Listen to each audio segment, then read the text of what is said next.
Is this what you picture when you see Kuwait, or is it more like this?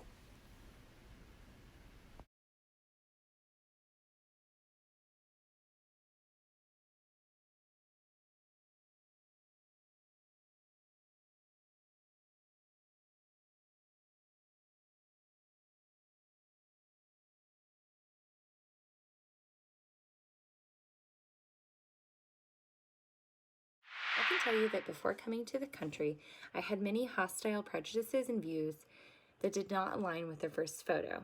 According to Forbes.com, there are many reasons to visit Kuwait: culture, food, shopping, and an opportunity to change your perception, which was pretty important to me.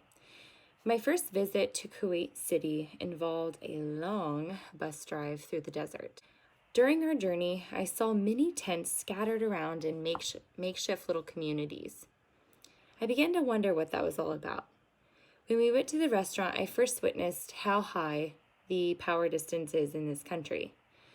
The citizens of the country were not working, but instead were the only ones dining.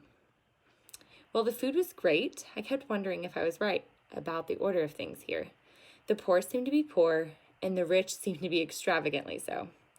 I saw the same thing happening at the mall and the shops and the restaurants around. There were shops full of jewels, and the harbor was full of yachts. And I learned from migrationpolicy.org that 95% of private sector workers in the country were not citizens of the country. Although my research shows that the country views itself as a feministic country, I have a different opinion.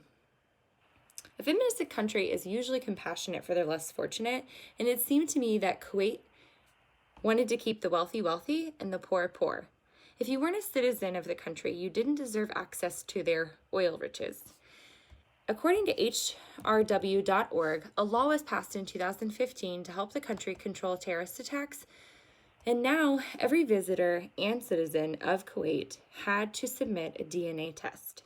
DNA law is just another example of the high uncertainty avoidance in Kuwait and how important following rules are to the people of this country. The customs and courtesies I learned before coming into the city helped me to act appropriately and respectfully to the people of the country. Emotional displays and public displays of affection are not recommended, and even at a traditional hotel, you have to have a marriage certificate if you and your husband do not share the same last name. Although I did not have to wear a veil or a covering over my head, long pants and long sleeves were definitely suggested. I did, however, have the opportunity to change into shorts while I was at the beach. The views on time in the country seem to vary because the prayer schedule is 7 times a day, every single day.